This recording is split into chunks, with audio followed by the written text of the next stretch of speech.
Hi there, Justine Harcourt to reveal.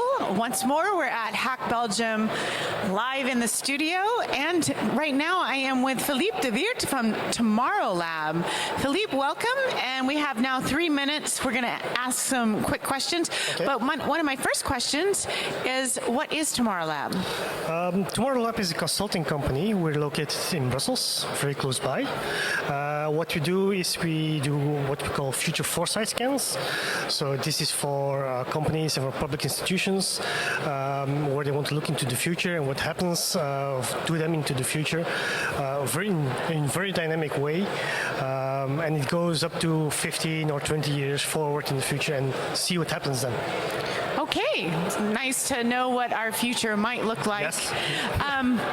Have you thought of anything in terms of cities being accessible or not accessible? What would a city of tomorrow look like? Now that I'm in a wheelchair, I'm a little more thoughtful about this, but do you have any insight into inclusive cities? I think what inclusive cities would mean is that everybody has access to everything that has a city to offer. It includes, for example, culture, all kinds of activities, and I think at the moment cities are maybe not that well adapted. It depends on the city itself and what they have done up to now. Trust me, I believe cities are not that well adapted. But is this an issue that we can solve by changing infrastructure? Do you see a role for technology? What are some issues that you see that can make cities more inclusive for everybody, not just disabled, but other populations? I think there is still a lot what cities can do in order to do this. One of these things can be that infrastructure can change. Okay. In a way that it will be accessible for people in a wheelchair or people with other personal disabilities, which prevents them from moving around easily.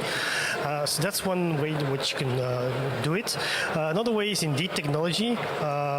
For example, if you have a self-driving car, you can call a self-driving car specifically adapted for you, so that it's easy for you to get into the car and go everywhere where you want to go. So what do you think about these self-driving cars? We do have one fatality out in the United States, but do you think that, are you seeing that they're going to go well, or? Well, there is a very peculiar thing.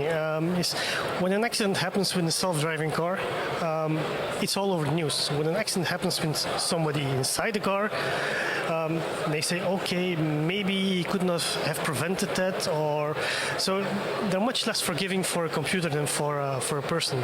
Okay. While you see in traffic, a lot of the accidents that happen are actually human errors. This is true. Lots of human errors in the car. But are you a big fan of the self-driving car then? Yes, I think it can solve a number of problems. For example, in bigger cities, if you would have a fleet of cars which you can actually rent, or if you have a kind of mobility budget, so you can say, okay, I want a car around this time, it drives in front of your house. You go to a city or you go to the place where you have to be. The car goes away, drives to somewhere else, picks up somebody else, and keeps driving around. You will save a lot on parking space. That will have a huge impact on cities. Okay. Also on buildings which will not have to be used anymore for parking space. That will have a very big impact on cities.